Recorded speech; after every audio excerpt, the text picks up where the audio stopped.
Sveiki, esu humanitarinių mokslų daktaras Andrius Martinkus ir tęsime mūsų pamąstymus apie lietuvių tautos, Lietuvos valstybės likimą mūsų greitai kintančiame pasaulyje. Šiandien yra Liepos 15 diena, Žalgirio mūšio diena. Ta diena 1410 metais Lietuvos ir Lenkijos kariuomenės viename didžiausių viduramžių mūšių sudavė lemtingą smūgį Vokiečių ordinui, kryžiuočių ordinui. Lietuvių ir vokiečių karas truko daugiau kaip 150 metų. Pirmas didelis mūšis šitame kare buvo Saulės mūšis, įvykęs netoli dabartinių Šiaulių 1236 metais. O Žalgirio mūšis buvo didžiausias ir paskutinis šito karo mūšis, kuriame Lietuvos didžiojo kunigaikščio Vytauto ir Lenkijos karaliaus Jogailos pajėgos galutinai sustabdė vokiečių veržimąsi į rytus. Būtent šitas aspektas yra pagrindinis šito karo aspektas, pagrindinis šito karo laimėjimas. Tai, kad buvo sustabdytas vokiečių veržimasis į rytus. Po Žalgirio mūšio net 500 metų vokiečių armijos nebuvo įžengusios į Lietuvą. Tik įsivaizduokite šitą laiko atkarpą. Pusę tūkstantmečio, 500 metų. 500 metų vokiečių kareiviai nebuvo įžengę į Lietuvą. Buvo rusai, buvo švedai, buvo prancūzai vedami Napoleono. Beje, pats gyvenu netoli vadinamojo Napoleono kalno, Kaune, kur Napoleono kariuomenė kėlėsi per Nemuną žygiui į Rusiją. Iš Rusijos į Europą grįžo tik kas 10 Napoleono armijos karys. 90 liko gulėti Rusijos platybėse, ne tik Rusijos platybėse ir Lietuvoje, daug kas mirė, grįždami atgal į savo namus. O vokiečių armija po Žalgirio mūšio pirmą kartą į Lietuvą įžengė tik Pirmojo pasaulinio karo metu 1915 metais. Antrą kartą vokiečių armija įžengė į Lietuvą Antrojo pasaulinio karo metu 1941 metais. Ir štai dabar 2025 metais po Antrojo pasaulinio karo praėjus 80 metų vokiečių armija vėl atsiranda Lietuvoje. Lietuvos valdžia labai džiaugiasi, kad Lietuvoje bus dislokuota vokiečių brigada. Bet, kaip nuolat pabrėžiu savo laidose, tai, kas yra gerai Lietuvos valdžiai, nebūtinai, o iš tikrųjų labai dažnai, yra negerai Lietuvos valstybė ir lietuvių tautai. Nes, kaip nuolat pabrėžiu, Lietuvos režimas tarnauja ne nacionaliniams Lietuvos interesams, Lietuvos režimui rūpi ne lietuvių tautos gerovė. Ir akivaizdus to įrodymas yra tai, kad po 1991 metų lietuvių tauta Lietuvoje neteko 1 milijono savo atstovų. Vokiečių kariuomenės buvimas Lietuvoje istoriškai sutampa su esminiais Lietuvos valstybingumo pokyčiais arba virsmais. Po Pirmojo pasaulinio karo atsiranda nepriklausoma Lietuvos valstybė, vasario 16-osios Lietuva. Vykstant Antrajam pasauliniam karui, šita Lietuvos valstybė netenka nepriklausomybės. 1940 metais į Lietuvą įžengė TSRS, Tarybų socialistinių respublikų sąjungos armija ir Lietuva tampa Lietuvos Tarybų socialistinė respublika TSRS sudėtyje. 1941 metais į Lietuvą įžengė nacistinės Vokietijos armija ir esant vokiečių valdžiai, Lietuva neturi jokių valstybingumo požymių. Nėra jokios Lietuvos Respublikos, buvo Ambrazevičiaus vyriausybė, kuri egzistavo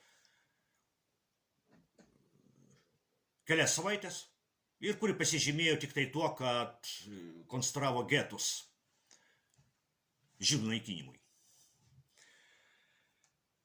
Antrojo pasaulinio karo pabaigoje į Lietuvą sugrįžta TSRS armija ir Lietuva vėl tampa Lietuvos Tarybų socialistinė respublika. Prieš paskutiniais TSRS egzistavimo metais 1990 metų kovo 11 dieną Lietuvos Tarybų socialistinės respublikos aukščiausioji taryba paskelbė Lietuvos valstybės nepriklausomybės atkūrimą. Ir štai dabar šitoje Lietuvos valstybėje praėjus 80 metų po Antrojo pasaulinio karo vėl atsiranda vokiečių kariuomenė.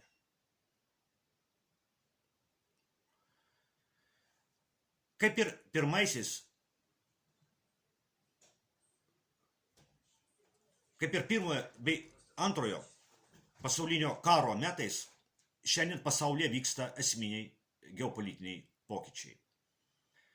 Nueina į praeitį pasaulio tvarka atsiradusi po TSRS žlugimo 1991 metais. Nueina į praeitį neoliberalios globalizacijos pasaulis vadovaujamas Jungtinių Amerikos valstijų.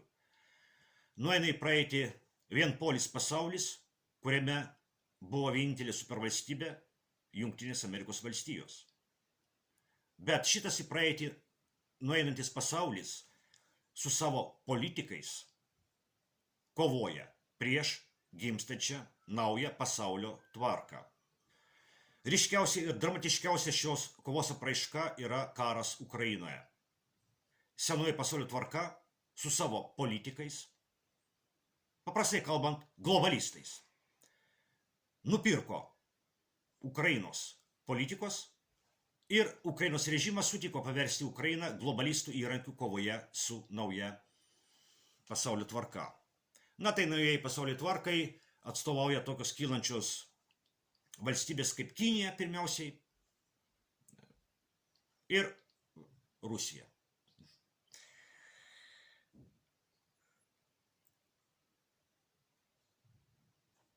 Kaip elgėsi Lietuvos režimas šitoje kovoje, šitose lemtingose geopolitiniuose pokyčiuose? Lietuvos režimas šitoje kovoje užėmė labai nelankščią poziciją globalistų pusėje. Lietuvos režimas besąlygiškai palaiko Ukrainos režimą, todėl Lietuvoje prie valdžios institucijų kabo Ukrainos vėliavos, o Lietuvos prezidentas bučiuoja Ukrainos vėliavą. O kas į Lietuvą siunčia Vokietijos karius? Kažkada vokiečiai buvo kryžiuočiai, kurie buvo Lietuvoje, po to buvo vokiečiai, kuriuos siuntė Vokietijos imperija, kaizeris, po to buvo vokiečiai naciai, kuriuos siuntė Hitleris. O kas dabar siunčia vokiečius į Lietuvą? Vokiečių karius į Lietuvą siunčia globalistinis Vokietijos režimas. Globalistai netarnauja šalių, kurias valdo nacionaliniams interesams. Taip ir Vokietijos globalistai veikia prieš Vokietijos nacionalinius interesus. Vokietijos globalistai užtvindė Vokietiją migrantais. Vokietijos globalistai griauna Vokietijos ekonomiką tam, kad kare Ukrainoje pakenktų Rusijai. Tam jie atsisako pigių energijos šaltinių iš Rusijos, griauna Vokietijos pramonę, griauna Vokietijos ekonomiką, naikina vokiečių darbo vietas. Vokietijos globalistai nori uždrausti Alternatyvos Vokietijai partiją, kuri pasisako už Vokietijai naudingą politiką. Ir Vokietijos globalistai siunčia vokiečių karius į Lietuvą, tam, kad padėtų Lietuvos globalistams.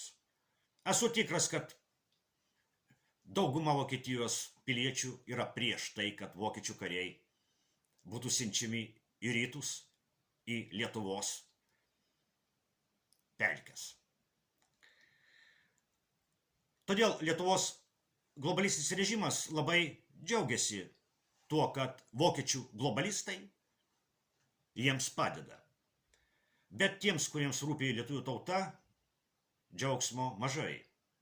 Globalistai yra pasiruošę mesti į karą prieš Rusiją, rytų Europos valstybės ir tautas tada, kai Ukraina pasibaigs.